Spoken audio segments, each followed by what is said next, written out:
One night, my late wife's mother invited me to dinner. When I arrived, there was an extra place set at the table for my late wife, who had died 2 years ago. When I asked why, my mill turned pale and said, "Rich, there's something we never told you. Look, I'm going to be straight with you right from the jump. I almost sent that call straight to voicemail.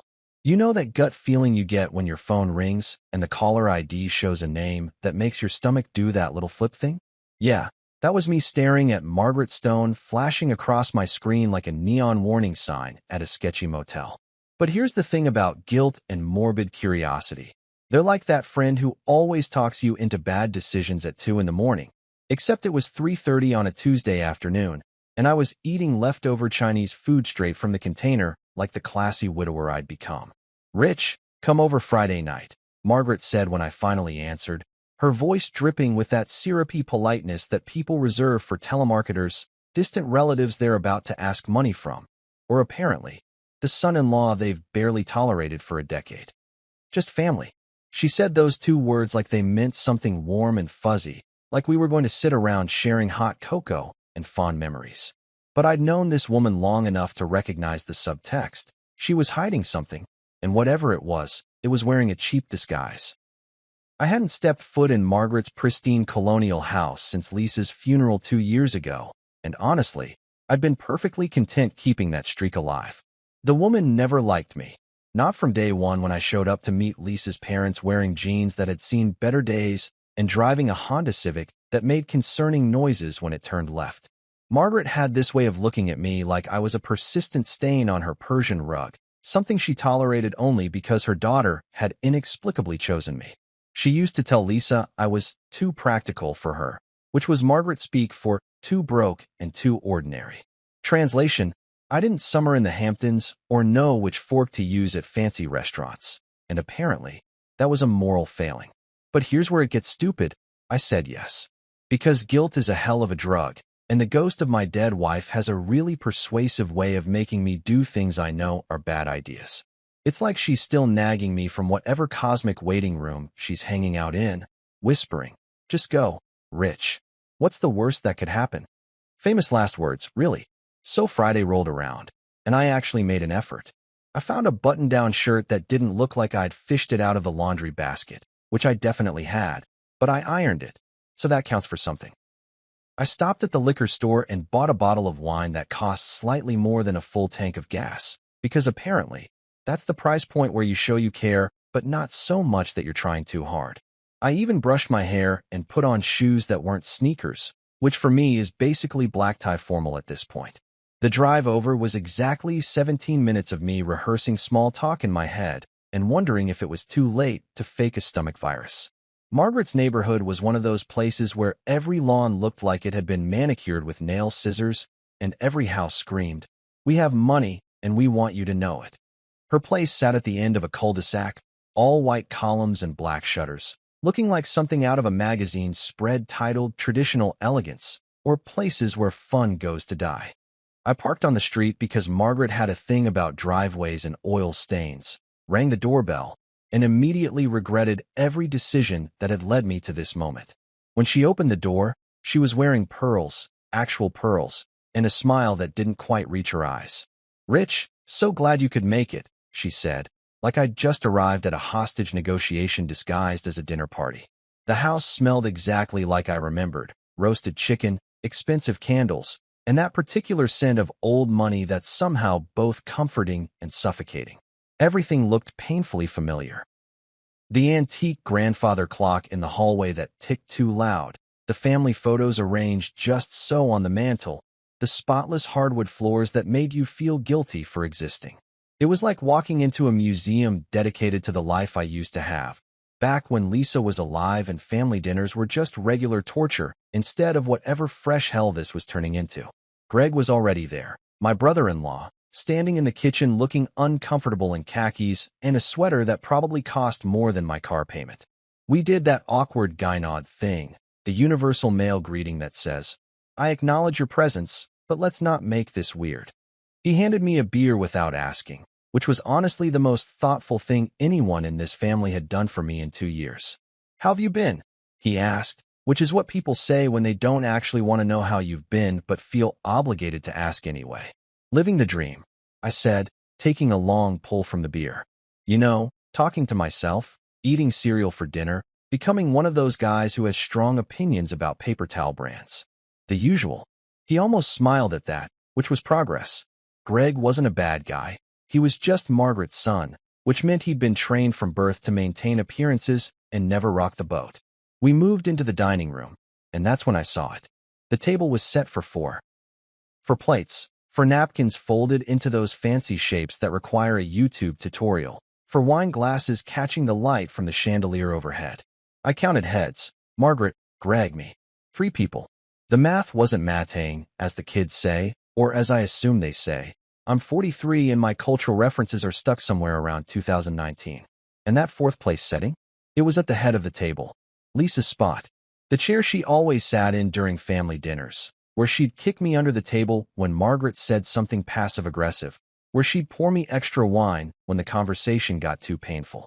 Empty now, but set like she was about to walk through the door any second, complaining about traffic and asking what was for dinner. I actually laughed, not because it was funny, but because the alternative was acknowledging how completely bizarre this was. Expecting company, I said, gesturing at the empty place setting with my beer bottle. Or are we summoning spirits now? Because I gotta tell you, if we're doing a seance, I didn't bring the right supplies. Pretty sure you need candles and one of those Ouija boards from Target. The joke landed like a lead balloon in a library. Margaret's face went pale, and I mean pale like she'd seen a ghost, which was ironic considering the whole empty chair situation. Her hand, the one holding her wine glass, started shaking so badly I thought she might drop it. Greg looked at the floor like it suddenly contained the secrets of the universe. The silence stretched out like taffy, getting thinner and more uncomfortable with each passing second. You know that feeling when you make a joke and nobody laughs, and you realize you've either said something wildly inappropriate or accidentally stumbled onto something real? Yeah, that was happening, except cranked up to 11. Rich, Margaret finally said, her voice barely above a whisper, and I swear to God, I'd never heard her sound like that before, small, frightened, like she was the one who didn't belong here. She set down her wine glass with a trembling hand and looked at me with eyes that were suddenly too wet, too vulnerable, too human for the ice queen I'd known for all these years. There's something we never told you, she said, and just like that, the entire temperature of the room dropped about 40 degrees. Greg's face had gone from uncomfortable to full-on panic mode, and I was standing there with a beer in one hand and my car keys in my pocket, trying to figure out if I could make it to the door before whatever bomb they were about to drop actually detonated. About Lisa, Margaret continued, and my stomach did that thing where it simultaneously drops into your shoes and climbs into your throat. About who she really was. Okay, so here's where things went from awkward family dinner to what the actual hell is happening in about 3 seconds flat. Greg, my normally mild-mannered, sweater vest-wearing, plays-it-safe brother-in-law, suddenly bolted from the room like someone had yelled free money at a Black Friday sale. He disappeared through the doorway into what I'm pretty sure was Margaret's study, that room she always kept locked like it contained nuclear codes or her real personality or something equally dangerous. I stood there holding my beer, looking at Margaret, who was now staring at the empty chair like it might start talking back to her. Listen, I said, because apparently I don't know when to shut up. If this is about Lisa's life insurance policy, I already spent it on therapy and a really disappointing trip to Vegas, so we're good there. Nobody laughed. Tough crowd. Greg came back carrying this wooden chest, and I'm not talking about some cheap thing you'd pick up at HomeGoods. This was legit antique looking, about the size of a shoebox, but heavier, with these intricate carvings on the sides that probably meant something to people who knew about antique furniture and gave a damn. The wood was dark, almost black, with brass corners that had that greenish patina that screams, I'm old and I've seen some stuff. And here's the thing, it looked familiar. Like, uncomfortably familiar. Lisa used to have a box kind of like this, kept it on her dresser for years. I always assumed it was full of old jewelry or love letters from her high school boyfriend or whatever sentimental crap people keep in fancy boxes. I'd never actually looked inside because, you know, boundaries and also basic human decency. Plus, Lisa had this way of glaring at you when you touched her stuff that could freeze lava. Is this her stuff? I asked, setting down my beer because my hands suddenly felt too sweaty to hold anything. My voice came out weird, tight in a way that I didn't like. Because if we're going through her things, I should probably be more drunk for this conversation. Margaret didn't answer. She just looked at Greg with this expression that I couldn't quite read, somewhere between "please don't do this" and "we don't have a choice." Greg's face had gone pale, like someone about to confess to a hit and run or tell their parents they'd failed out of college. His hands were shaking as he pulled out this brass key from his pocket, small, old-fashioned, the kind of key that definitely didn't come from Ace Hardware. He slid the key into the lock, and I heard this soft click that sounded way too loud in the suddenly silent dining room. When he lifted the lid, I could see papers, letters, documents, photographs, all jumbled together like someone had packed them in a hurry. The paper was yellowed at the edges, and I could smell that old book smell, musty and familiar and wrong all at the same time. Right on top was a note, handwritten, and I recognized that handwriting immediately, Lisa's distinctive scrawl, all loops and slants, and the way she crossed her T's too high. I'd seen that handwriting on grocery lists, birthday cards, passive-aggressive notes on the fridge about me leaving dishes in the sink. Seeing it now made my chest do this weird thing where it felt too tight and too empty at the same time. I reached for the note before anyone could stop me, my hands moving on autopilot. The paper felt fragile, like it might crumble if I held it too hard. The message was short, classic Lisa, straight to the point with just enough drama to make you wonder if she was serious or messing with you. If you're reading this, something went wrong. Burn everything. Trust no one. I actually laughed, like, full-on laughed out loud, the kind of laugh that's not really about humor, but about your brain short-circuiting because it doesn't know how else to process information. That's my girl, I said, waving the note around like it was a winning lottery ticket. Dramatic to the end. What's next? A treasure map? Secret codes? Please tell me there's at least one cryptic riddle because that would really complete the whole spy thriller vibe we've got going here. But then Greg pulled out a photograph, and I swear to God, the room started spinning. It was Lisa, definitely Lisa. I'd know that face anywhere, but younger, maybe mid-20s, wearing clothes I'd never seen before. She was standing outside some fancy building, one of those old brownstones that screams old money, and we summered in Martha's Vineyard before it was cool. And she wasn't alone. There was a guy next to her, tall, clean-cut, wearing a suit that probably cost more than my current wardrobe times 10. And here's the really messed up part. He looked like me. Not exactly like me, because this guy was clearly living his best life in a tax bracket I'd never even visit, but the resemblance was there. Same height, same build, same dark hair, except his was styled by someone who knew what they were doing, and mine looked like I cut it myself in the bathroom mirror after 3 beers, which I definitely had. But this guy, he had that confidence, that polish, that whole, I've never worried about money a day in my life, energy that I would never possess even if I won the lottery. His smile was perfect, his posture was perfect, everything about him screamed, I belong in a Ralph Lauren ad. I flipped the photo over with shaking hands. There was writing on the back in someone else's handwriting. Neat, precise, the kind of penmanship they don't teach anymore. Just a name and a date. William Carrington 4, July 2008. Who the hell is this? I asked, and my voice came out sharper than I intended. I looked up at Margaret, then at Greg, both of them staring at me like I was a bomb they weren't sure how to defuse. Seriously, who is William Carrington IV, and why does he look like my low-budget doppelganger? Margaret's hands were clasped in front of her so tight her knuckles had gone white. She opened her mouth, closed it, opened it again like a fish trying to figure out how to breathe air. Greg was looking anywhere but at me. The ceiling, the floor, the empty chair, anywhere that wasn't my face.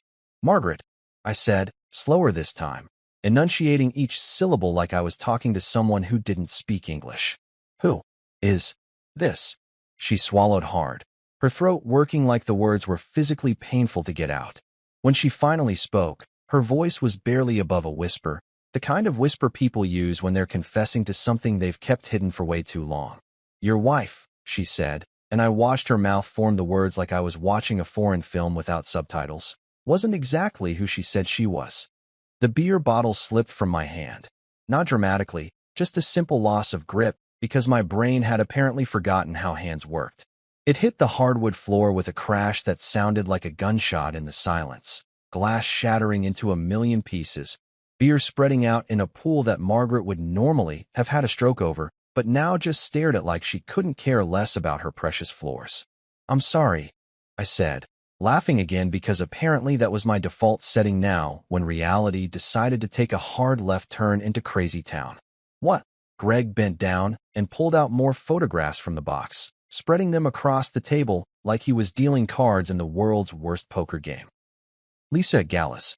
Lisa at what looked like charity events.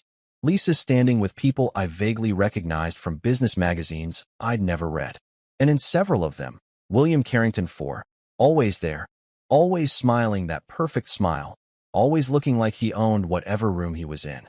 Her real name, Margaret said, tears now streaming down her face and ruining her perfect makeup, which honestly was more unsettling than anything else because I'd never seen this woman cry, not even at her own daughter's funeral, was Elizabeth Carrington. She was William's sister, and the life she built with you, all of it, was a cover to escape the family she was born into. I stared at the photographs, at the note, at the box full of secrets that my dead wife had apparently been keeping, and thought, yeah, this is fine. This is totally fine. My entire marriage was apparently a witness protection program that nobody told me about. Cool, cool, cool. "I need another beer," I said. "Actually, I need all the beers. Every single beer in this house. And possibly something stronger. Do you have anything stronger? Please tell me you have something stronger."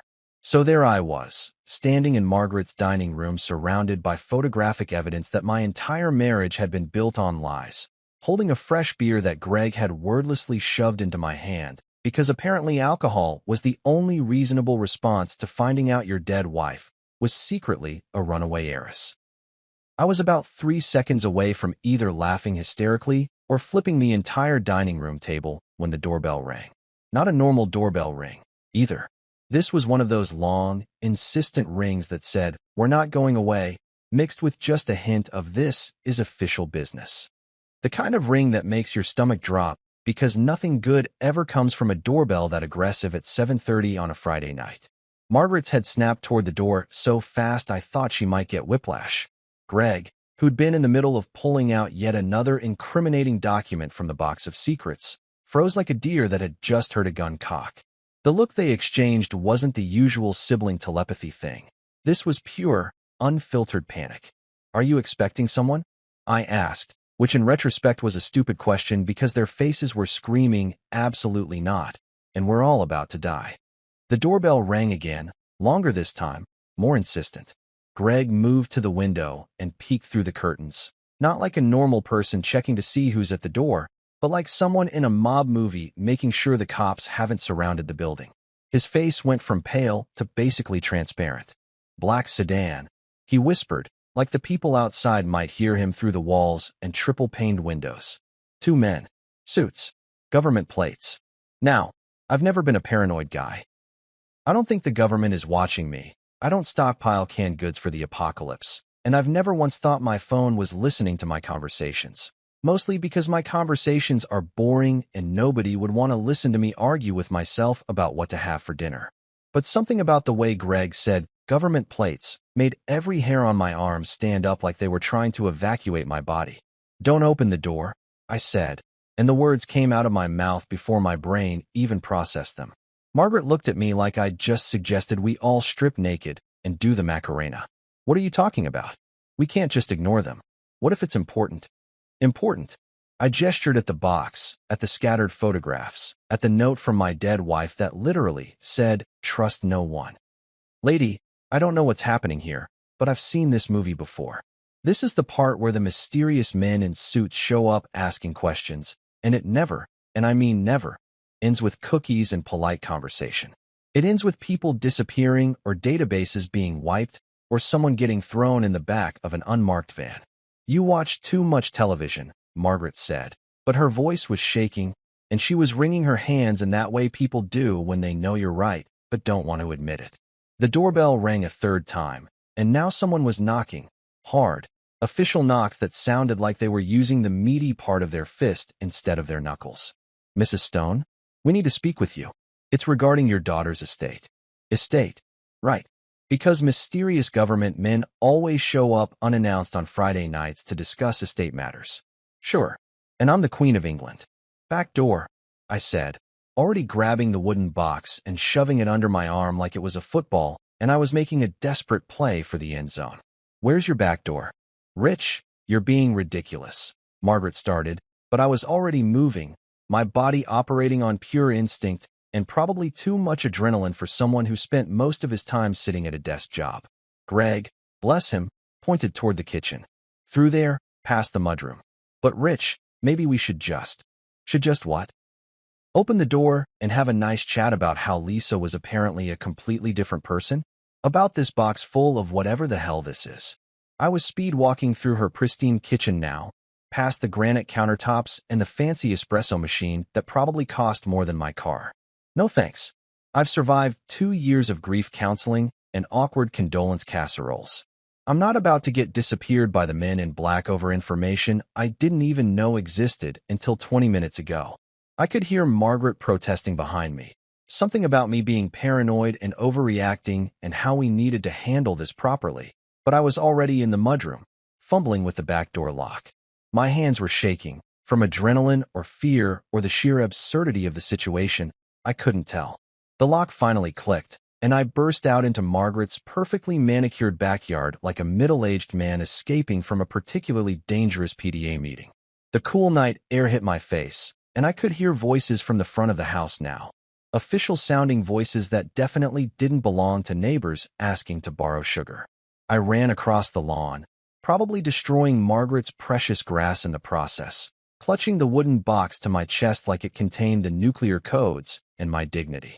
My car was parked on the street, thank God, about 50 yards from where I was currently doing my best impression of a fugitive. I could see the black sedan parked directly in front of Margaret's house, sleek and ominous, and exactly like every government vehicle you see in movies when things are about to go sideways. 2 men in dark suits were at the front door, one of them holding up some kind of badge or ID.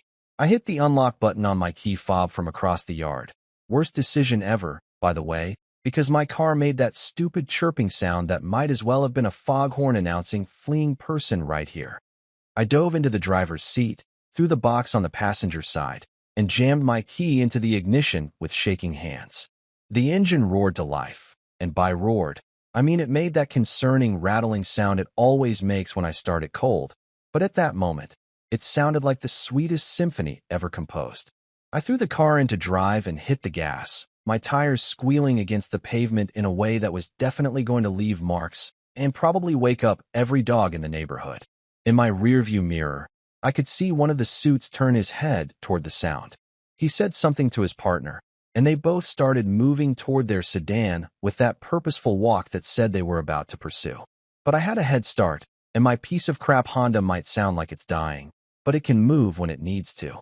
I blew through the stop sign at the end of Margaret Street. Sorry, traffic laws, we'll catch up later. And took a hard right that made the box slide across the passenger seat and crash into the door. The sedan was pulling out behind me now, their headlights cutting through the darkness like searchlights. Okay, I muttered to myself, gripping the steering wheel so hard my knuckles were white. You're being chased by government agents because your dead wife was secretly rich and left you a box of God knows what. This is fine. This is totally normal. Just another Friday night.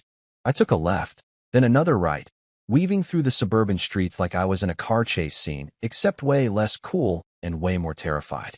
My heart was hammering in my chest so hard I thought it might actually break through my ribcage.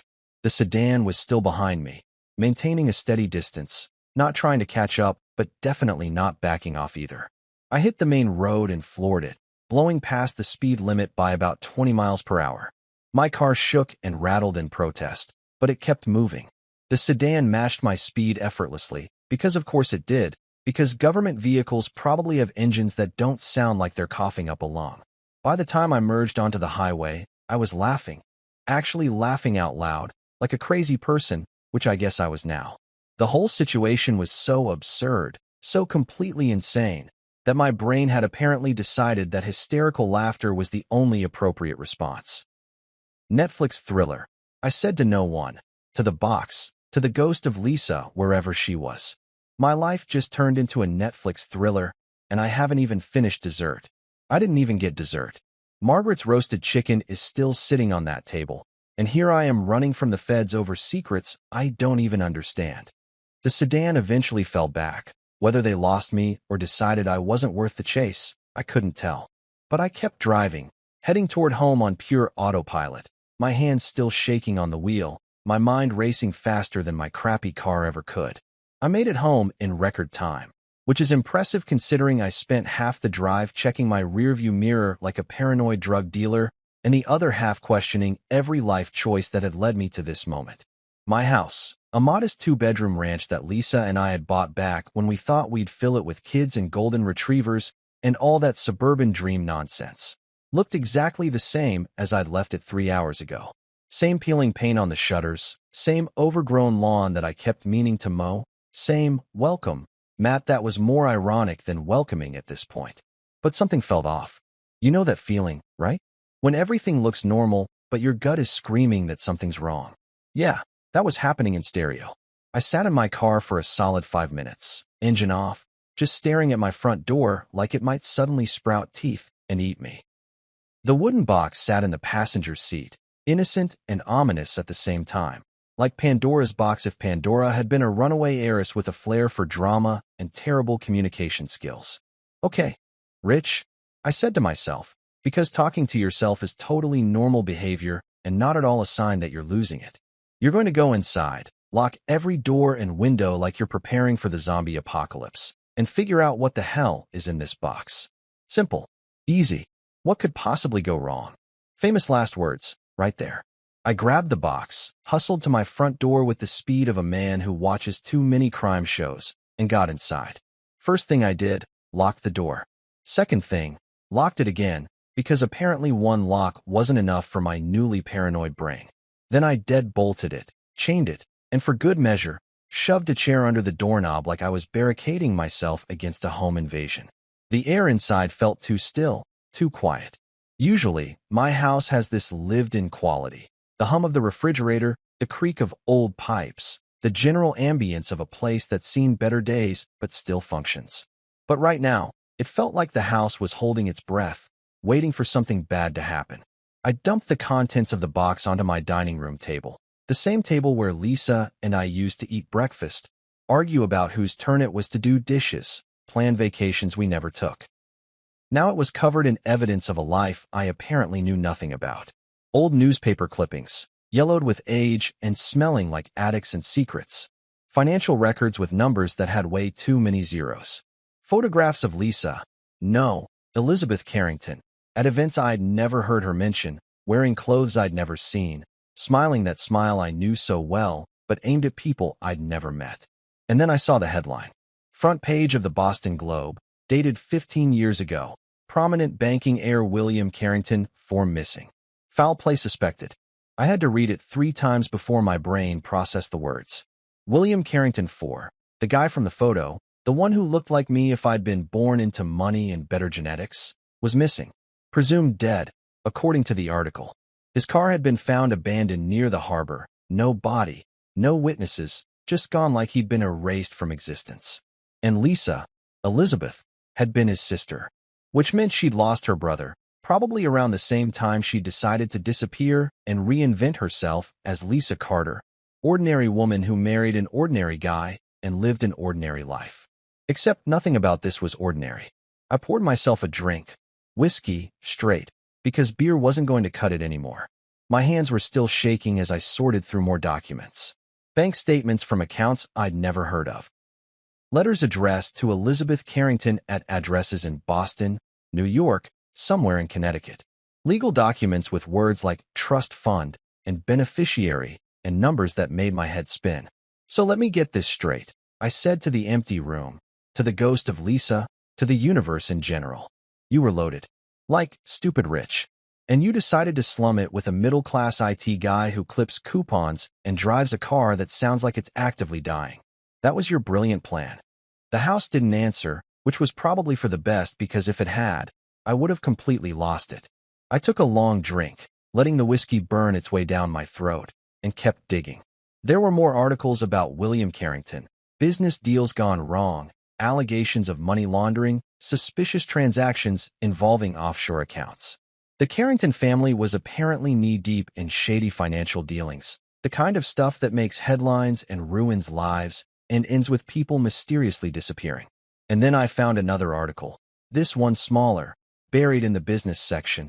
Elizabeth Carrington, daughter of banking magnate Thomas Carrington, reported missing. The date was a year after her brother's disappearance. The article was brief. Family declined to comment. Police investigating, no leads. And then nothing.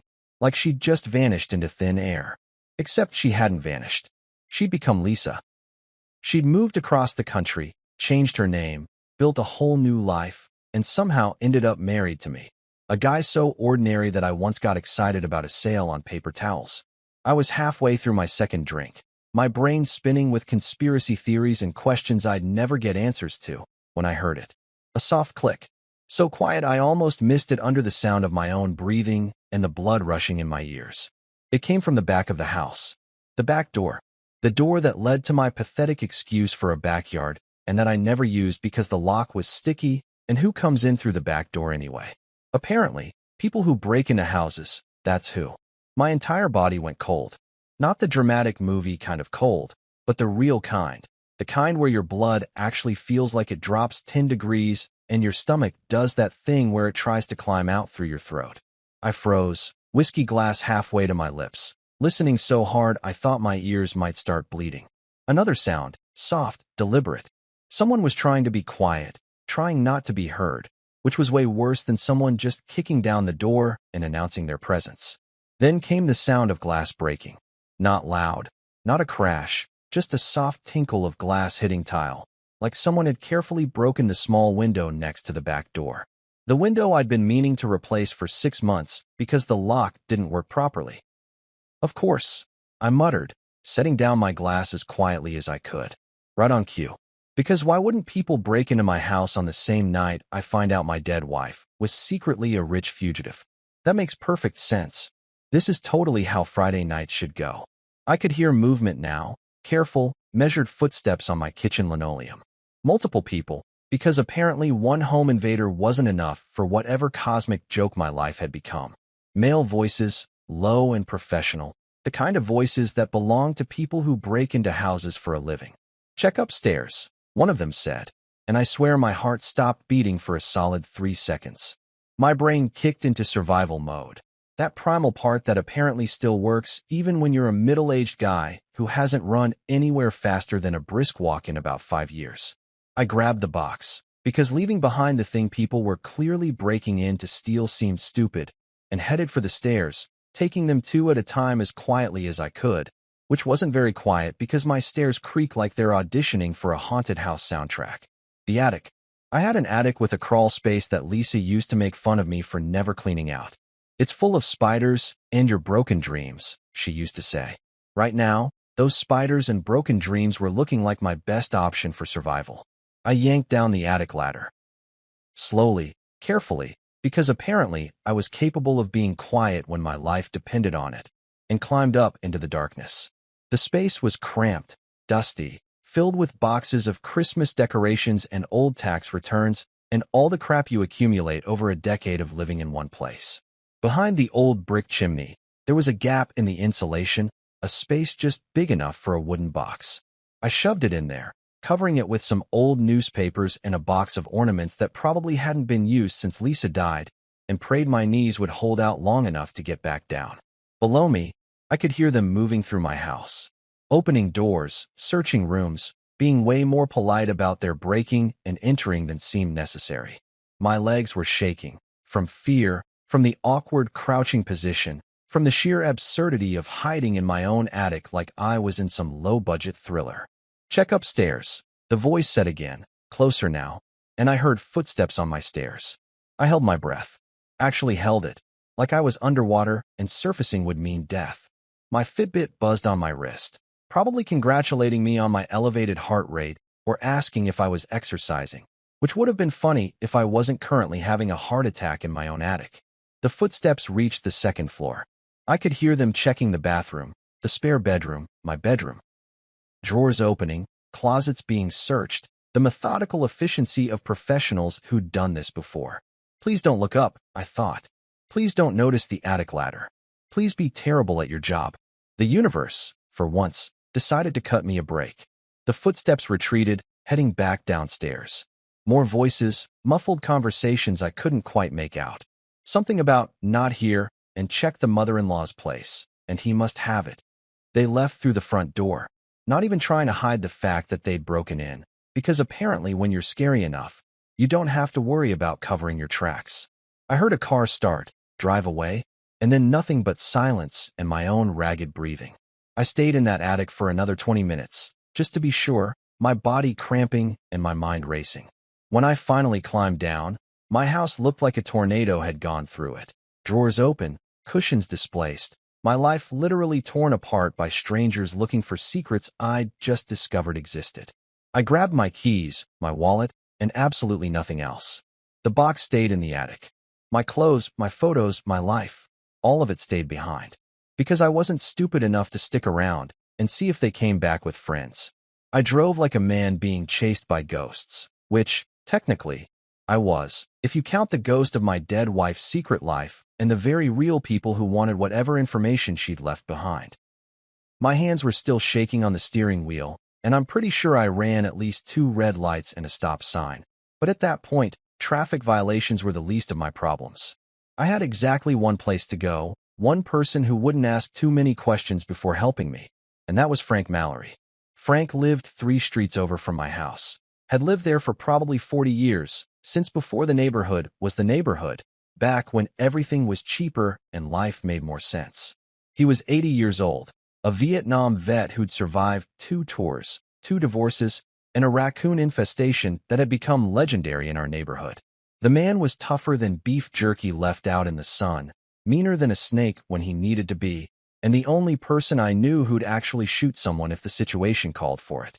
We'd become friends in that weird way men become friends, bonding over broken lawnmowers and complained about property taxes and occasionally sharing a beer on his porch while he told stories about the war that were probably 50% truth and 50% whiskey-fueled embellishment. He'd liked Lisa, called her a pistol and too good for you, Carter, which was accurate on both counts. I pulled into his driveway at about 9:30, my headlights cutting across his front lawn and probably waking up his neighbors, but I was way past caring about suburban etiquette. His house was a modest ranch, similar to mine but better maintained, with an American flag out front that he took down every night at sunset and put back up every morning at dawn without fail. I practically fell out of my car and stumbled up to his front door, pounding on it like a man being chased by demons, which again, technically accurate. The porch light flicked on, and I heard the unmistakable sound of a shotgun being racked, that distinctive click-clack that you can't mistake for anything else, and that makes your entire body tense up even when you know you're not the target. The door opened about 6 inches, held by a chain, and Frank's weathered face appeared in the gap. He was wearing a bathrobe, one of those old man bathrobes that looks like it survived the Reagan administration, and holding his shotgun like he was born with it in his hands. His eyes were sharp though, alert in a way that made you remember this wasn't just some harmless old man, but someone who'd seen actual combat. "Jesus, Rich, you look like hell," he said, taking in my disheveled appearance, my wild eyes, the fact that I was sweating despite the cool night air. "Good news," I said, panting like I'd just run a marathon instead of driven 3 blocks. "It's not my blood this time." He raised an eyebrow at that, unhooked the chain, and opened the door fully. "Get inside before you wake up the whole damn street with your dramatic entrance." I didn't need to be told twice. I practically fell through his doorway into his living room, which smelled like Old Spice and gun oil, and that particular scent of old houses that have been lived in by the same person for decades. His walls were covered with military memorabilia, photos from Vietnam, his service medals in a shadow box, a flag that had been folded into that perfect triangle you only see at military funerals. Frank closed the door, locked it, and leaned his shotgun against the wall within easy reach. He looked me up and down like he was assessing casualties on a battlefield. "You want to tell me why you showed up at my house looking like you just escaped from a hostage situation, or should I start guessing?" So I told him everything. And I mean everything. The dinner at Margaret's, the box of secrets, William Carrington 4, Lisa's real identity, the men in suits, the break-in at my house. All of it spilling out in a jumbled mess of words that probably didn't make much sense, but Frank listened to anyway, his face getting more serious with each detail. When I finished, he was quiet for a long moment, just staring at me with those sharp eyes that had seen too much and forgotten too little. Then he walked over to his liquor cabinet. Actual cabinet, not just bottles shoved in a kitchen cupboard like at my place, and poured 2 glasses of bourbon. Real bourbon, the expensive kind that people give as gifts and save for special occasions. He handed me a glass and knocked back his own in one smooth motion. "Your wife ever mention people after her?" he asked, his voice casual, but his eyes deadly serious. "No," I said, taking a shaky sip of bourbon that burned way better than the cheap whiskey I'd been drinking at home. "She mostly complained about my snoring and how I never put the toilet seat down. You know, normal married couple stuff." "Not exactly. Hey honey, by the way, I'm on the run from financial criminals, and my real name is Elizabeth." Frank walked over to the window and peeked through the curtains, scanning the street like he was checking for enemy combatants. "She told me once," he said quietly, still looking out the window. "If anything ever happened to her, keep you safe." I literally choked on my bourbon. "I'm sorry, what?" "She told you that? When? Why didn't you?" I stopped, my brain trying to process this new information. "She told you to keep me safe? Not the other way around." He turned back to me, and for the first time since I'd known him, Frank actually looked uncomfortable. "About 6 months before she died. Came over one afternoon when you were at work. Said she needed me to promise that if something happened to her, and she was specific about that, when something happens, not if, I'd look out for you. Make sure you were okay. And you didn't think to mention this before now?" My voice came out higher than I intended, somewhere between hysterical and furious. "She made me promise not to," Frank said, shrugging in that way that said he'd been following orders, and that was that. "Said you'd worry, that you were better off not knowing. Figured she had her reasons. Women usually do." "Her reasons," I repeated, laughing that laugh that wasn't really a laugh anymore. "Right. Her reasons included lying to me about her entire identity, apparently. So yeah, great reasons. Fantastic reasons. Really top-tier decision making from my dead wife who—" Frank held up a hand, his face going stone-cold serious. "Headlights," he said simply. I looked at him like he'd just spoken Martian. "What? Headlights? Coming up the street. Slow. Too slow." He grabbed his shotgun and moved to the window in one fluid motion that was impressive for a man his age. I felt my stomach drop into my shoes for approximately the 15th time that night. Please tell me it's just someone coming home from a late dinner. Please tell me it's a lost pizza delivery guy. Please tell me it's literally anything other than. "Black sedan," Frank said, his voice flat. "2 men. Same ones from your description." "Oh, come on," I practically shouted, then immediately lowered my voice to a harsh whisper. "How did they find me? How do they even know I'm here? Are they tracking my car? My phone? Did they microchip me when I wasn't looking?" "Doesn't matter how," Frank said, already moving with the efficiency of someone who'd been in worse situations than this. "What matters is they're here, and we need to move." He crossed to his kitchen and grabbed his truck keys off a hook by the back door. Then he reached into a drawer and pulled out a Glock, because of course Frank had a Glock in his kitchen drawer like normal people keep spatulas, and checked the magazine with practiced ease. "Take my truck," he said, tossing me the keys. I caught them on pure instinct because my brain was still trying to catch up with the fact that this was actually happening again. "Head north, stay off the main highways, and for God's sake, ditch your phone. They're tracking you somehow." "What about you?" I asked, because despite everything, I wasn't about to let an 80-year-old man face down professional criminals on my behalf. Frank smiled, actually smiled. And it was the kind of smile that made you remember he'd survived actual war. "Son, I've been bored for about 20 years. This is the most excitement I've had since the raccoon incident of 2019. Now get out of here before I have to waste good ammunition on people who don't deserve it." The headlights were getting closer. I could see them through the window now, casting long shadows across Frank's lawn. The sedan had stopped at the end of his driveway. "Frank, go," he barked, and the command in his voice was pure military, the kind of order you don't question. I ran for the back door, truck keys clutched in my sweaty hand, and burst out into Frank's backyard. Behind me, I heard his front door open and Frank's voice, loud and authoritative and just the right amount of crazy. "Can I help you, gentlemen? Because it's past 9:30, I'm in my bathrobe, and I've got a shotgun that doesn't care much for uninvited visitors." I didn't stick around to hear their response. I vaulted over Frank's back fence. Well, more like clumsily climbed over while nearly giving myself a hernia, and sprinted to where he kept his truck parked in the alley behind his house. A 1990 Ford F-150, powder blue, with more miles on it than should be legally possible, but built like a tank, and probably more reliable than anything made in the last decade. The engine turned over with a roar that sounded like freedom and bad exhaust. I threw it into drive and peeled out of that alley like I was starring in my own action movie. Except I was a middle-aged IT guy having a complete breakdown and not a trained spy. So it was less cool action hero and more panic dad energy. As I turned onto the main road, I checked my rearview mirror and saw figures moving in Frank's front yard. I heard what might have been a warning shot. Frank wasn't actually going to shoot anyone, probably, but he definitely knew how to make people think twice. That's when I learned two things that night that I'd never forget. 1. Octogenarians still had guts and were capable of being absolute badasses when the situation called for it. And 2. I really should have married someone boring. Someone whose idea of excitement was trying a new restaurant or binge-watching reality TV. Someone whose biggest secret was that she didn't actually like my mother. But no, I had to marry Elizabeth Carrington, runaway heiress with a box full of incriminating evidence and enemies who drove black sedans and broke into houses in the middle of the night. Next time, I muttered to myself, gripping Frank's steering wheel and heading north like he'd told me. I'm dating an accountant. A nice, boring accountant whose family doesn't launder money or mysteriously disappear. My phone buzzed in my pocket. I pulled it out, saw it was Margaret calling, and Frank's words echoed in my head, "Ditch your phone."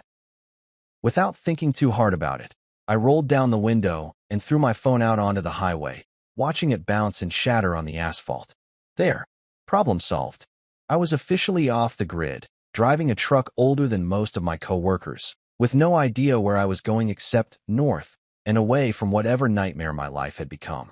I'd been driving for maybe 45 minutes, heading north on back roads and secondary highways like Frank had told me when the phone rang. Except I didn't have a phone anymore, because I'd yeet-headed onto the highway like a rational person having a totally normal Friday night. So when I heard the distinctive ringtone, some generic melody that definitely wasn't mine, I nearly drove Frank's truck straight into a ditch. The sound was coming from the glove compartment. I pulled over onto the shoulder, hazard lights on, and sat there for a solid 10 seconds just staring at the glove box like it might contain a bomb or a really aggressive raccoon. Because at this point, either option seemed equally plausible. Finally, I popped it open, and there was a cell phone inside. One of those old flip phones that looked like it had survived Y2K and several presidential administrations. It was ringing. The screen said, "Unknown caller," which was exactly the kind of ominous detail that makes you want to throw this phone out the window too. But I was running out of phones and options. I answered it. "Yeah. Mr. Carter?"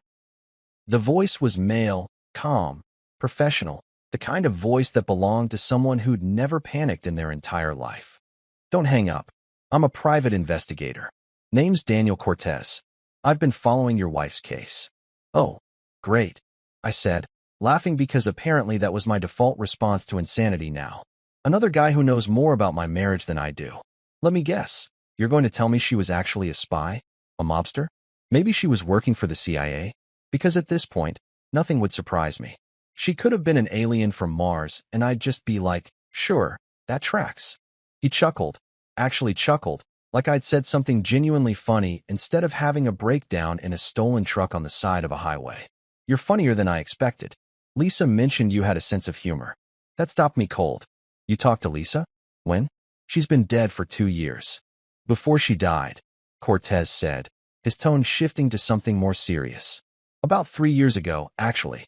She hired me to investigate her family's business dealings. Said she needed documentation, evidence, something concrete that could hold up in court if things went sideways." I sat there in Frank's truck, engine idling, watching cars pass by on the highway while my brain tried to process this information. Let me get this straight.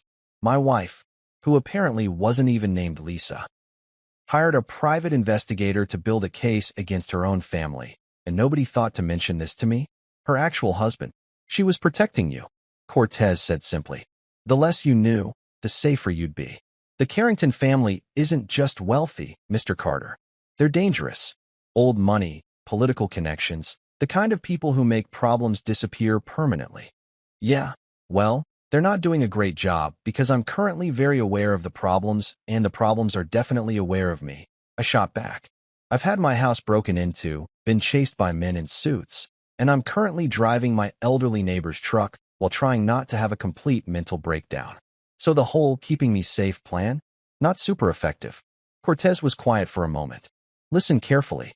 Lisa wasn't who you thought she was, but not in the way you're probably thinking. She wasn't some criminal on the run.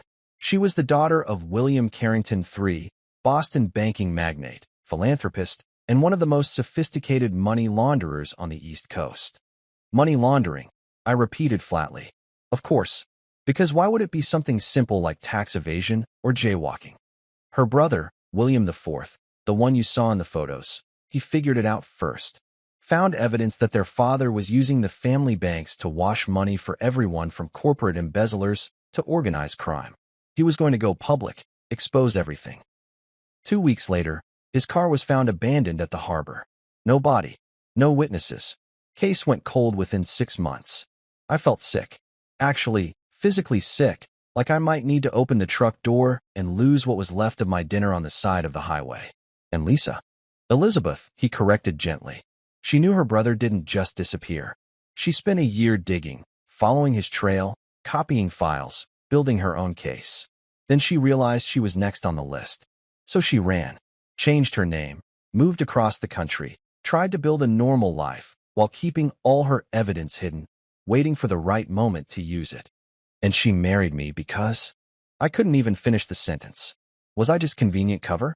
The perfect disguise? Because she loved you, you idiot, Cortez said, and there was actual warmth in his voice. I met with her a dozen times. She talked about you constantly, said you were the only real thing in her life, the only person who saw her as just Lisa, not as a Carrington or an heiress or a target. You were her escape from all of this. I had to pull over completely now because my hands were shaking too hard to drive. I put the truck in park and just sat there, gripping the steering wheel, trying not to cry like a middle-aged man having an emotional crisis in a borrowed vehicle. So what happened? I finally managed. How did she die? And don't tell me it was actually a car accident like everyone said. Another pause. This one longer, heavier. The official report says mechanical failure. Brake line failed on a mountain road. But I've seen the photos, talked to people who investigated the scene. Those brake lines were cut, Mr. Carter. Professional job. Made to look like an accident. And there it was. The confirmation of what some part of me had suspected for 2 years, but never wanted to admit. Lisa, Elizabeth, hadn't died in some random accident. She'd been murdered. Killed by her own family, probably. Or whoever they'd hired to do their dirty work. The people who came for you tonight, Cortez continued, his voice steady and matter-of-fact like he was discussing the weather. They think you have what she left behind. Documentation, evidence, financial records. They're right, aren't they? You found something. Maybe, I said, because I wasn't stupid enough to confirm anything to a voice on a phone, even if that voice seemed to know everything already. Let's say hypothetically I did. What would hypothetical me do with hypothetical evidence? Stay alive long enough to use it, he said. And trust me, I know that's asking a lot, but I've been working this case for 3 years. I know where the bodies are buried, metaphorically, and, in a few cases, literally. I can help you.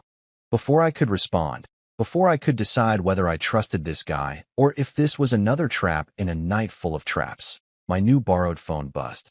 A text message from a number I didn't recognize. Come home. We need to talk. Margaret. I showed the phone to nobody because I was alone in a truck, but I read the message out loud anyway. Margaret wants me to come home. She needs to talk. Don't, Cortez said immediately. That's not Margaret texting you. Or if it is, she's not alone. They're using her to lure you back. Right? I said because of course they were. Walk straight into the lion's den so they can kill me or make me disappear like William IV. Great plan. Really tempting offer. I'll definitely get right on that. Where are you now? Cortez asked. I looked around at the dark highway, the exit sign that said I was somewhere north of Harrisburg. Nice try. I've watched enough movies to know I don't give my location to mysterious voice on the phone. Smart, he said, and I could hear the smile in his voice. Okay, here's what's going to happen. I'm going to text you an address. A diner, 24-hour place, public enough that nobody's going to try anything stupid. Meet me there. Bring whatever you found. We'll figure out our next move together. And if I don't, then you keep running until they catch up with you, which they will eventually because they have resources and connections, and you have what? A old truck in righteous anger? He had a point. Or until you decide to go to the authorities, at which point you'll discover that half the authorities are either on the Carrington payroll or too scared to touch them. Your choice. My phone buzzed again, this time with an address, Sullivan's Diner, Route 22. Below it, another message, order the pancakes. They're the only thing worth eating at 3 a.m. Cortez. I sat there in Frank's truck, watching the occasional car pass by, thinking about Lisa, Elizabeth, and everything she'd hidden from me to keep me safe. Thinking about William IV at the bottom of some harbor. Thinking about brake lines cut on a mountain road. Why should I trust you? I finally asked. Because your wife did, Cortez said simply. And because right now, I'm the only person offering to help instead of hunt you. That's worth something. He had a point. A good point, actually. Fine, I said. But if this is a trap, if you're working with them, I want you to know that I'm fully prepared to die embarrassingly while trying to fight back. I took one self-defense class in 2003. I remember exactly none of it, but I'll give it my best shot. He laughed, a real laugh this time. Noted. See you in an hour, Mr. Carter. And do me a favor. What? Stop throwing phones out of vehicles. They're expensive, and Frank's going to want that one back. He hung up before I could ask how he knew about the phone-throwing incident, which was probably for the best, because the answer would have just freaked me out more. I sat there for another minute, looking at the address on the screen, weighing my options. I could keep driving north, disappear somewhere in Canada maybe, live out my days as a lumberjack or whatever people do when they're on the run. Or I could meet this Cortez guy, take a chance that he was actually trying to help, and maybe, just maybe, figure out what Lisa had died trying to accomplish. Next time, I told her ghost, told the universe, told nobody. We're having a very serious conversation about communication and relationships. This whole secrets and mystery thing? Not working for me. I put Frank's truck in drive and headed for Sullivan's Diner, hoping pancakes and a private investigator would somehow make more sense than anything else that had happened tonight. Spoiler alert, they wouldn't. Sullivan's Diner looked exactly like every other 24-hour establishment that's seen too many truckers, too many bad decisions, and not enough health inspections. The neon sign flickered like it had a neurological condition. Half the letters were out, and the parking lot was populated by exactly 3 vehicles. A semi-truck, a beat-up Honda that made my car look like a luxury vehicle, and a sleek black SUV that definitely didn't belong in this aesthetic. I pulled Frank's truck into a spot near the exit, because I'd learned my lesson about easy escapes tonight, and sat there for a minute, watching the windows. Through the grease-stained glass, I could see maybe 4 people inside. A waitress who looked like she'd rather be literally anywhere else, a trucker hunched over coffee, and 2 people sitting in a booth near the back. One of them raised a hand. Not a wave, just a simple acknowledgement. That must be Cortez. Okay, Rich, I muttered, checking Frank's glove compartment for weapons and finding exactly nothing useful except a flashlight and some ancient beef jerky. You're walking into a diner at 11:30 at night to meet a stranger who knows way too much about your life. This is fine. This is totally fine. Nothing bad has ever happened in a creepy roadside diner. I got out of the truck, left it unlocked in case I needed to make a quick getaway, and headed inside. The door chimed, one of those bells that announced you were either a customer or a serial killer, and at this point, I wasn't sure which category I fell into anymore. The smell hit me immediately. Burnt coffee, old grease, and that particular aroma of places that have been open continuously since the Carter administration, the Jimmy one, not me. The waitress looked up with the enthusiasm of someone who'd given up on life around her 3rd shift, nodded toward the back booth, and went back to staring at her phone. Cortez stood up as I approached. He was younger than I expected, maybe late 30s, Hispanic, wearing a leather jacket over a button-down shirt like he couldn't decide if he was going for a professional investigator or guy who rides motorcycles on weekends. Clean cut, sharp eyes that missed nothing, and a handshake that was firm without being aggressive. "Mr. Carter," he said, "thanks for coming. Did I have a choice?" I slid into the booth across from him, my back to the wall because apparently I'd absorbed some paranoia survival skills tonight. "Not really," he admitted with a slight smile. Then he gestured to the woman sitting next to him, and I realized I'd been so focused on Cortez that I'd barely registered her presence. She was maybe 40, Asian American, wearing a navy suit that looked expensive and professional and completely out of place in this diner. Her hair was pulled back in a severe bun, and she had the kind of face that said she didn't tolerate nonsense from anyone, ever. She looked like every lawyer from every legal drama I'd ever seen, except real and somehow more intimidating. "This is Joanna Lee," Cortez said. "Attorney. She's been working with me on your wife's case." "Of course she has," I said, because at this point, why not add a lawyer to the mix? Does everyone know more about my marriage than I do? Should I be taking notes? Maybe we should start a support group. Husbands Who Married Secret Heiresses Anonymous. Joanna didn't crack a smile. She reached down beside her and lifted something onto the table, a wooden box. The exact same wooden box I'd seen at Margaret's house. The same box I'd risked my life grabbing from Margaret's dining room, stuffing documents into my jacket, running from men in suits. Except this wasn't that box. This one was pristine, no scratches, the brass fittings shinier. "What?" I started.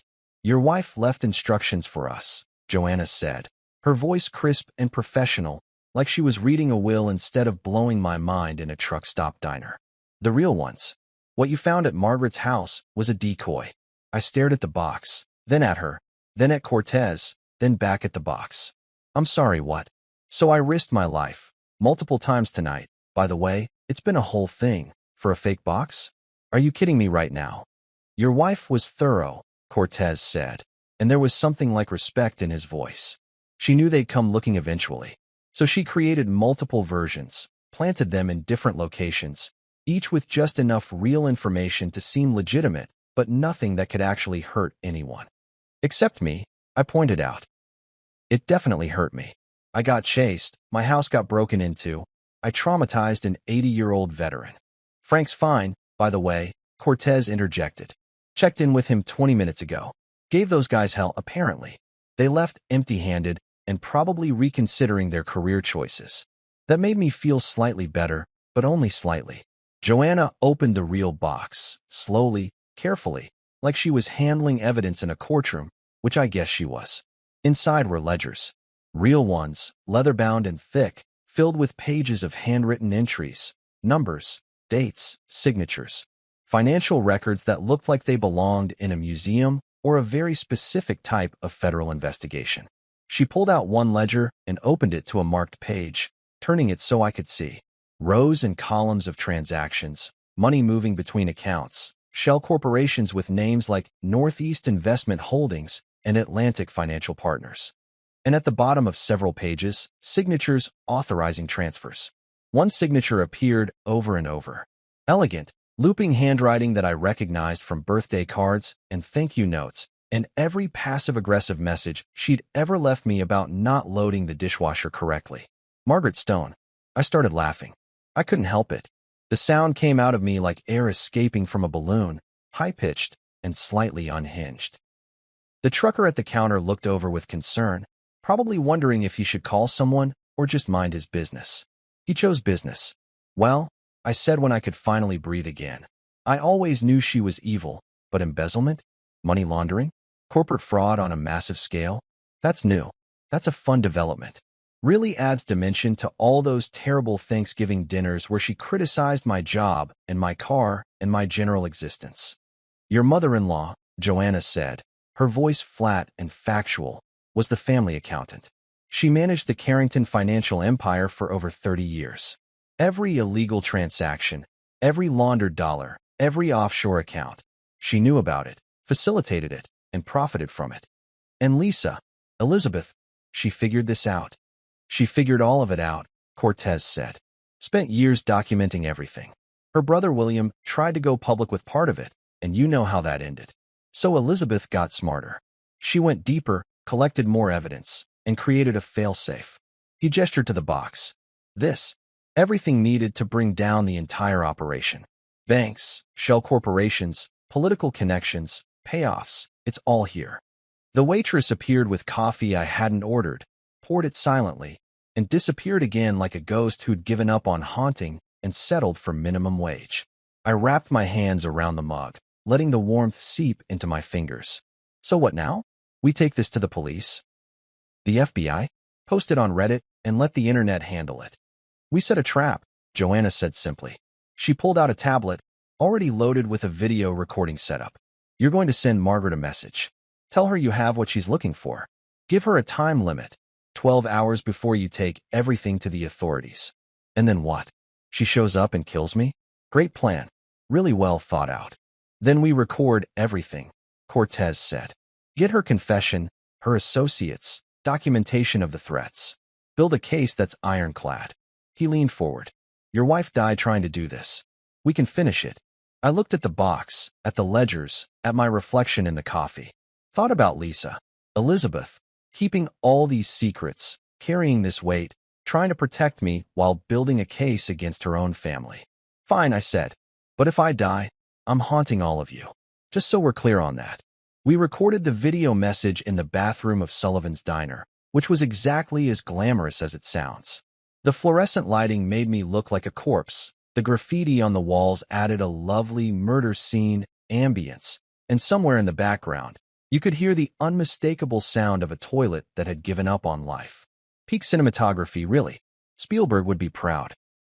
Joanna propped her tablet against the paper towel dispenser, adjusted the angle so it caught my face and not the creative drawings of body parts on the stall door, and nodded. Ready? Oh yeah, totally ready, I said, running my hands through my hair in a futile attempt to look less like a man having a complete mental breakdown. I've always wanted to threaten my criminal mother-in-law while standing next to a urinal. Really captures the gravitas of the moment. Just read the script, she said, handing me her phone with bullet points typed out in that clean, lawyerly font that probably cost extra. There's a script? Of course there's a script. I skimmed it quickly. This makes me sound way more confident than I actually am. Can we add something about how I'm terrified and possibly having a heart attack? No, Joanna said flatly. Confidence sells. Terror gets you killed. Fair point. Cortez stood by the door, keeping watch in case anyone decided they needed to use the facilities during my impromptu hostage negotiation video. Whenever you're ready, he said. And try to sound angry. Dangerous, even. Right, dangerous. I'm a 43-year-old IT guy whose most dangerous skill is passive-aggressive emails. But sure, I'll channel my inner action hero. I cleared my throat, looked at the camera, and tried to imagine I was someone who had their life together and wasn't currently hiding in a truck stop bathroom. Margaret, more authority, Joanna coached. Like you mean it. I tried again. Margaret, I've got what you're looking for. I held up one of the ledgers, not the real one. Joanna insisted we keep those safe, but a prop that looked convincing enough on camera. Every transaction, every account, every signature. Elizabeth documented everything. And I mean everything. Good, Cortez murmured. Keep going. You've got 12 hours. I continued, getting into it now, letting all the anger and fear and confusion from the past few hours fuel my words. 12 hours before I walk into the FBI field office and drop this entire mess on their doorstep. Every illegal transaction your family has made for the past 30 years. Every politician you've bought. Every crime you've covered up. All of it. I leaned closer to the camera, trying to look intimidating instead of like a man who desperately needed sleep and possibly therapy. You want this back? You want to make this go away? Then you meet me. Tomorrow night, 8 p.m. Come alone, or I swear to God, I'll make copies and send them to every news outlet from here to Boston. Location, Joanna whispered. Right, the location. We debated this part for 20 minutes. Somewhere public enough that I wouldn't immediately get murdered, but private enough that Margaret would actually show. Cortez had suggested an old textile plant outside Harrisburg. Abandoned for years, but he had contacts who could wire it for surveillance, set up extraction points. All that tactical stuff that made me realize I was way out of my league. The old Riverside textile plant, I said. Route 74, just past the Harrisburg exit. You know where it is. I didn't actually know if she knew where it was, but it sounded good. 8 p.m. Don't be late. And Margaret? I paused for effect, channeling every action movie I'd ever watched. Bring anyone else, and the deal's off. This is between you and me. Joanna made a cutting motion, and I stopped. She grabbed the tablet, played back the footage, nodded with satisfaction. Perfect. You look tired enough to be desperate, but angry enough to be dangerous. They'll buy it. Great. So I look terrible. That's comforting. She was already typing, attaching the video to an email. This goes to Margaret's personal account and her assistant. We CC her lawyer too, just to make sure someone sees it. They'll get it within the next 5 minutes. And then what? I asked, following them out of the bathroom. The trucker at the counter gave me a look that clearly said he'd heard everything and was judging my life choices. Fair enough, buddy. I was judging them too. Back at the booth, Cortez pulled out what looked like a jewelry box, but turned out to be surveillance equipment. And then we wire you up. Audio and video, hidden camera in your jacket button, microphone in your collar. We'll have a team positioned around the plant. Not close enough to spook her, but close enough to extract you if things go sideways. When things go sideways, I corrected. Let's be honest about the odds here. Joanna pulled out a thick folder, flipped it open to reveal maps of the textile plant. Floor plans, entry points, sight lines, all marked up with notes in her precise handwriting. We've been planning this for months, she said, waiting for the right moment, the right leverage. Your wife's death accelerated the timeline, but the framework was already there. So I'm just the bait, I said. The idiot who stumbles into the trap you already set. You're the catalyst, Cortez corrected. Margaret won't meet with us, won't negotiate with authorities. But you? Her son-in-law? The grieving widower who just found out his whole marriage was a lie. She'll meet with you. She'll try to intimidate you, threaten you, maybe even try to buy you off. And when none of that works, she'll incriminate herself, Joanna said simply. People like Margaret Stone, they can't help it. They're so convinced of their own invincibility that they'll confess to everything just to prove how smart they are. The waitress returned with plates we definitely hadn't ordered. Pancakes, exactly like Cortez had mentioned in his text. 3 plates, 3 forks, like she'd known we'd need them. When I looked at her questioningly, she just shrugged. Cortez always orders the pancakes, she said in a voice that suggested she'd seen too much and cared too little. Figured you'd want some too. They're on the house. She walked away before I could ask how she knew Cortez, but honestly, I'd stopped being surprised by anything tonight. Eat, Cortez said, digging into his stack. You've got maybe 18 hours before this all goes down. You should rest, get your head straight, and definitely eat something besides gas station coffee and existential dread. I looked at the pancakes. They actually looked pretty good, which was saying something considering they came from a diner that probably had health code violations older than me. I picked up my fork, cut off a piece, and took a bite. They were delicious. Fluffy, buttery, exactly what I needed after the worst night of my life. So we're really doing this, I said around a mouthful of pancakes. We're setting a trap for my mother-in-law using evidence my dead wife collected to expose a money laundering operation that's been running for 3 decades. Yep, Cortez said. And you're sure about this plan? Because I've seen enough movies to know that plans like this usually end with the amateur getting killed and the professionals barely escaping. You're not going to die, Joanna said, with the confidence of someone who'd never been chased by mysterious men in suits. We'll be there the whole time. First sign of trouble, we extract you. First sign of trouble, I repeated. You mean like when my mother-in-law shows up with armed guards? Or when she tries to kill me? Which sign of trouble, specifically? Cortez smiled. Any of them. All of them. We've got your back, Carter. I finished my pancakes, drank my terrible coffee, and tried not to think about all the ways this could go wrong. The video was already sent. Margaret would see it soon, if she hadn't already. The trap was set. Now I just had to survive being the bait. The Riverside textile plant looked like every horror movie set designer's fever dream. All rusted metal beams, broken windows, and the kind of oppressive atmosphere that screamed, bad things happened here and more bad things are about to happen. It sat on the edge of an industrial wasteland, surrounded by overgrown weeds and abandoned machinery that looked like skeletal remains of some long-dead mechanical dinosaurs. The whole place smelled like rust, mold, and poor life choices, so basically, it matched my current situation perfectly. It was 7:45 p.m. I'd spent the day at a motel that Cortez had set me up in. One of those places where you pay cash and nobody asks questions because they genuinely don't want to know the answers. I tried to sleep, managed maybe 2 hours of restless nightmares about Lisa and break lines and men in suits, and then spent the rest of the time staring at the ceiling wondering how my life had devolved from boring widower who eats cereal for dinner to bait in a criminal conspiracy takedown. Now I was standing inside the main floor of the textile plant, wearing a jacket with a camera button that Cortez swore was undetectable and a microphone in my collar that kept scratching my neck. The wire taped to my chest itched like hell, and I was pretty sure I was sweating through my shirt despite the cool evening air filtering through the broken windows. Testing, testing, I muttered. Can you hear me? If you can hear me, please confirm that this plan is completely insane and we should all go home and watch Netflix instead. Cortez's voice came through the tiny earpiece I was wearing, clear as day. We hear you. You're doing great. And the plan is solid. Just stick to the script. Right, the script. The script that assumes my mother-in-law is going to monologue like a Bond villain instead of just shooting me in the face. She won't shoot you. Joanna's voice cut in, all business. She needs to know where the documents are first. Just let her talk. Get her to confess. We need her on record. Easy for you to say. You're safely tucked away in a surveillance van eating donuts or whatever people in surveillance vans do. We're drinking terrible coffee and monitoring 6 different camera feeds, Cortez said. Much less fun than it sounds. Now focus.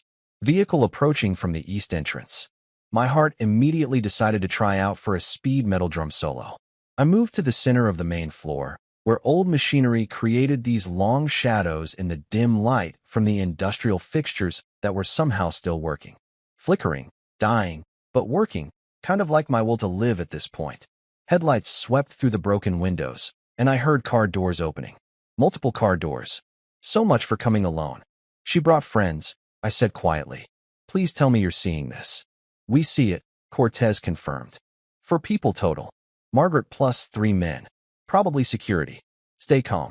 Oh sure, stay calm. No problem. I'm totally calm. This is my calm face. I was pretty sure my calm face looked like someone about to have a panic attack, but whatever. The door creaked open. Because of course it creaked. Everything in this place was legally required to be ominous, and Margaret walked in. She looked exactly like she always did. Elegant, put together, wearing a coat that probably cost more than my car, and an expression that could freeze nitrogen. The 3 men with her were exactly what you'd expect. Suits, sunglasses despite it being evening. That professional, we hurt people for money vibe. But it was Margaret's face that made me pause. She looked older than I'd ever seen her. Tired. There were lines around her eyes that I didn't remember, and her hands, always so steady, so controlled, were shaking slightly. Rich, she said, her voice echoing in the empty space. She stopped about 20 feet away, her security detail flanking her like human shields. You look terrible. Yeah, well, I've had a rough couple of days, I said, trying to channel the confidence from my video message and mostly just sounding like a guy who desperately needed a vacation. Turns out my whole marriage was a lie, my house got broken into, and my mother-in-law is a criminal. Really takes it out of you. She flinched at that. Actually flinched. You don't understand. Oh, I understand perfectly. I cut her off, and I felt some actual anger bubbling up now, cutting through the fear. You and your family were running a money laundering operation. Your son figured it out and mysteriously disappeared. Your daughter figured it out too, so you had her killed. And now you want to clean up the mess by getting rid of me and the evidence. Did I miss anything? William's death was an accident, Margaret said, but her voice cracked. I didn't. Brake lines don't cut themselves, Margaret. I was moving now, circling slowly, keeping distance between us like Cortez had instructed. Let her follow you with her eyes. Make her work for it. Lisa figured that out. Spent years documenting everything you'd done. Every account, every transaction, every person you paid off. One of the security guys stepped forward, but Margaret held up a hand. Where is it? She asked. Where are the documents? Safe, I said. Somewhere you'll never find them. Unless we make a deal. She actually laughed at that. Cold, bitter laughter that echoed off the metal walls. A deal? Rich, you have no idea what you're playing with. The people involved in this, they don't make deals. They make examples. Like they did with William? With Lisa. I tried to protect her. Margaret's voice rose, genuine emotion cracking through that icy exterior for the first time. I tried to get her to stop digging, to let it go. I begged her, but she was so stubborn, so convinced she could fix everything, expose everyone, be some kind of hero. So you killed her, I said flatly. I didn't kill anyone. She was shouting now, her carefully maintained composure shattering. I didn't want any of this. I was the accountant, Rich. I kept the books. I knew what was happening, yes, but I didn't have a choice. You don't just walk away from the Carrington family. You don't get to quit. But you helped them, I pressed. You facilitated everything. Every illegal transaction, every laundered dollar. You signed the documents, Margaret. Your signature is on everything. Her face went pale. How do you? She stopped, realization dawning. You actually have them. The real ledgers. Not copies, not photos. The originals. Every single one, I confirmed. 30 years of financial crimes, all documented in your handwriting. Plus the offshore account numbers, the shell corporations, the payoff lists. Everything Elizabeth collected before you had her murdered. I didn't order that, Margaret said, but there was less conviction in her voice now. That was Thomas. My husband. He made that call. He said she was a liability, that she knew too much, that she was going to destroy everything we'd built. Get her talking about the brake lines. Joanna's voice whispered in my ear. We need specific details. How'd they do it? I asked, keeping my voice casual like we were discussing the weather and not my wife's murder. The brakes. How'd they make it look like an accident? Margaret's hand went to her purse. Not threateningly. More like a nervous gesture, someone reaching for comfort. But the security guy on her left tensed, his hand moving toward his jacket. Don't, I said quickly. Don't reach for anything. Don't do anything stupid. Because here's the thing, Margaret, we're being recorded. Right now, every word you've said. And about 6 different federal agencies are listening. The blood drained from her face. She looked around wildly, suddenly seeing the space differently, looking for cameras, for people, for the trap she'd walked into. You think I'm stupid enough to come here alone? I continued, gaining confidence from her panic. You think after everything, after Lisa, after the break-ins, after being chased across half of Pennsylvania, I'd just waltz in here without backup? You son of a... One of the security guys reached into his jacket, and everything happened at once. Windows shattered as Cortez's team stormed in. Actual SWAT team members, not just private investigators, all tactical gear and assault rifles, and that terrifying efficiency that you only see from people who've done this 1,000 times. Laser sights cut through the dusty air like red threads. Someone was shouting, "Federal agents. Hands up. Nobody move," in that authoritative voice that makes your body obey before your brain catches up. Margaret screamed, a raw, primal sound I'd never heard from her before. Her security detail went for their weapons, but froze when they realized they were outgunned about 15-3. One of them was smart enough to raise his hands. The other 2 looked like they were considering fighting anyway, until the laser sights centered on their chests. Hands where we can see them. The lead agent, a woman who looked like she could bench press a car, was moving forward, weapon trained on the biggest security guy. Down on the ground. Now. I stood there like an idiot, hands half raised because I wasn't sure if I counted as a criminal or a witness or what. An agent rushed past me, grabbed one of Margaret's guys, and had him face down and cuffed in about 3 seconds flat. Professional efficiency is really something to watch when it's not being used on you. Margaret just stood there, hands trembling, her perfect composure completely shattered. She looked at me with something that might have been hatred, or might have been resignation, or might have been some twisted form of respect. She was my daughter, Margaret whispered, tears streaming down her face now, mascara running in dark rivers that aged her 10 years. My baby girl. And she died because she couldn't leave things alone. Because she had to be righteous, had to expose us, had to destroy everything. She died protecting people from you. I shot back, surprised by the steadiness in my own voice. From what you'd become. From what you'd helped build. Ma'am, you have the right to remain silent, the lead agent was saying, pulling Margaret's hands behind her back, cuffing her with that practiced efficiency. Anything you say can and will be used. I know my rights, Margaret spat. Then she looked at me one last time, and her voice dropped to something almost vulnerable. She really loved you, you know. Elizabeth. She talked about you constantly. Said you were the only honest thing in her life. The only real thing. Yeah, well, I said, my throat tight. She was the only real thing in mine too. And you took that away. They let her out. Margaret Stone, criminal mastermind, money launderer, accomplice to murder, reduced to just another person in handcuffs being loaded into a federal vehicle. Her security detail went too, hauled away like the hired muscle they were. Cortez appeared at my elbow, pulling the earpiece out, helping me peel off the wire that had been itching for the past hour. You did good, Carter. Really good. I feel like I'm going to throw up, I admitted. That's normal, he said. First time confronting a murderous in-law is always rough. Gets easier after the third or fourth time. I stared at him. That's not reassuring. Wasn't meant to be. He grinned. Come on. Joanna's got paperwork for you to sign. Witness statements, evidence transfer, all that fun legal stuff. Can I do it tomorrow? Or next week? Or never? Tomorrow, he said firmly. Tonight, you get to go home, take a shower, and try to process the fact that you just took down a 30-year criminal operation. My mother-in-law, I said, still not quite believing it. I just got my dead wife's mother arrested for money laundering and conspiracy to commit murder.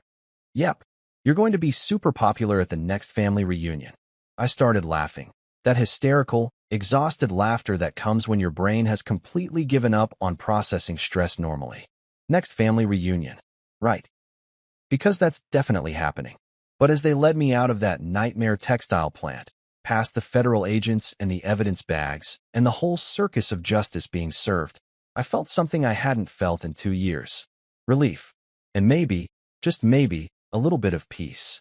Lisa, Elizabeth, would have been proud. Or she would have made fun of me for being dramatic. Probably both.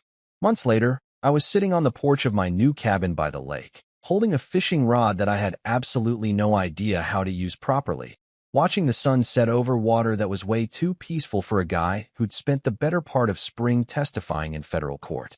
The newspapers had eaten the story alive. Banking dynasty exposed. Money laundering empire crumbles. Widow brings down criminal family. That last one made me sound way more heroic than I actually was, considering I'd spent most of the investigation either panicking or making inappropriate jokes to cope with stress. Margaret was in prison. Federal, not state. Because apparently when you launder money for 3 decades and conspire to commit murder, they don't send you to the nice prisons. Her husband Thomas, Lisa's father, the actual mastermind behind the whole operation, had tried to flee to the Cayman Islands but got picked up at the airport. Turns out federal agents are pretty good at their jobs when you give them 30 years of documented evidence. Who knew? Greg, my brother-in-law, had somehow come out clean. He'd genuinely known nothing about the family business, which made him either the most oblivious person alive or the smartest one for keeping his head down. We talked occasionally now, awkward phone calls where we both pretended the whole, "your mom tried to have me killed" thing wasn't hanging over every conversation. Baby steps. The old house, my house, the one I'd shared with Lisa, I sold it. Couldn't stay there, not after everything. Too many memories, too many broken windows from the break-in, too many ghosts. Used the money to buy this place. A small cabin about 2 hours north, right on the lake. The kind of spot that real estate agents describe as rustic, which means the plumbing is questionable but the view is nice. It was perfect. Joanna had handled the legal aftermath with the efficiency of someone who'd been preparing for this for years, which she had. The Lisa Carter Foundation for Financial Justice. That was her idea. Your wife died trying to expose financial crimes, she'd said in that matter-of-fact way of hers. Let's make sure her death actually meant something. So we took the recovered money, and there was a lot of recovered money. Turns out the Carringtons had been extremely good at stealing and created a foundation, helping victims of financial fraud, funding investigations, supporting whistleblowers. The kind of thing that would have made Lisa roll her eyes at the sentimentality, but secretly be thrilled about. I was on the board, technically, though mostly I just signed things Joanna put in front of me and tried not to mess anything up. She was the real force behind it, her and Cortez, who'd officially joined as the head of investigations. They made a good team, her legal precision and his street smarts. I'd asked him once if they were dating, and he'd laughed so hard he nearly choked on his coffee, so I took that as a mind-your-own-business, Carter. Speaking of Cortez, He visited pretty regularly. Usually brought donuts, good ones, from that place in Harrisburg that was worth the drive, and unsolicited life advice. He'd shown up just last week, taken one look at my fishing technique, and said, "You're doing it wrong." "I'm aware," I'd replied. "But the fish don't seem to mind since none of them are biting anyway." "That's because you're fishing in a dead zone. Nothing lives in that part of the lake." "Well, that explains a lot about my life, doesn't it?" He'd laughed, helped me relocate to a better spot, and then proceeded to catch 3 fish while I caught nothing but seaweed and my own hat when my cast went wrong. The man was infuriatingly competent at everything. I'd learned things about myself over these months, like that I actually enjoyed cooking when it wasn't just microwaving leftovers, that I was pretty good at carpentry, fixed my own porch railing after it rotted through, only injured myself twice, that I could go entire days without talking to another human being and feel perfectly content, which was either healthy solitude or concerning isolation, depending on which therapist you asked. I'd been seeing one, therapy, not dating a therapist, though at my age the distinction felt relevant. Dr. Morrison, nice woman, very patient with my tendency to deflect trauma with humor. "You use sarcasm as a defense mechanism," she'd observed during our 3rd session. "I use sarcasm as an everything mechanism," I'd corrected. "It's basically my personality at this point." She'd written something down in her notebook, which I'm pretty sure was code for "this one's going to take a while." But I was doing better. Actually better, not just saying I'm fine, better. The nightmares had mostly stopped. I could think about Lisa without feeling like someone was standing on my chest. Could even look at old photos now without spiraling into that dark place where grief lives. I still talk to her sometimes, out loud, like a lunatic, usually when I was alone on the porch or working on some project around the cabin. So I finally fixed the gutter. I told the empty air last Tuesday. Only took me 3 tries and 1 trip to the emergency room for stitches, but it's done. You would have been proud. Or you would have made fun of me for not just hiring someone. Probably both. The wind picked up, rustling through the pine trees that surrounded the property, and I could almost hear her laugh. That specific laugh she had, the one that meant she thought I was being ridiculous but loved me anyway. "The foundation's doing well," I continued, reeling in my line for the 15th time with no fish attached. "Joanna says we've helped fund for major investigations this quarter. Recovered over $2 million in stolen assets. Your mom's testimony actually helped. She flipped on like 6 other people trying to reduce her sentence. Very dramatic. You would have enjoyed the irony." A fish jumped in the distance, mocking my complete inability to catch anything. "And I'm okay," I said quietly. "I mean, I'm living in a cabin, talking to myself, and failing at fishing, so okay might be generous. But I'm alive. I'm safe. And I know the truth now. About who you were, what you were trying to do, why you kept everything secret. I get it. I don't love it, still kind of pissed about the whole elaborate web of lies thing, but I get it." The sun was setting properly now, painting the lake in shades of orange and gold that looked like something from a postcard. The kind of moment that makes you believe in fresh starts and second chances and all that inspirational poster nonsense. "Next time, though," I added, standing up and gathering my fishing gear that had caught exactly 0 fish. "Maybe leave a sticky note instead of a global conspiracy. Just a thought. Hey, honey, I'm secretly rich and on the run from criminals. Here's a detailed explanation. Love you, bye." Would have saved everyone a lot of trouble. I headed back toward the cabin, my unsuccessful fishing expedition complete. Cortez was stopping by tomorrow with updates on the latest foundation project.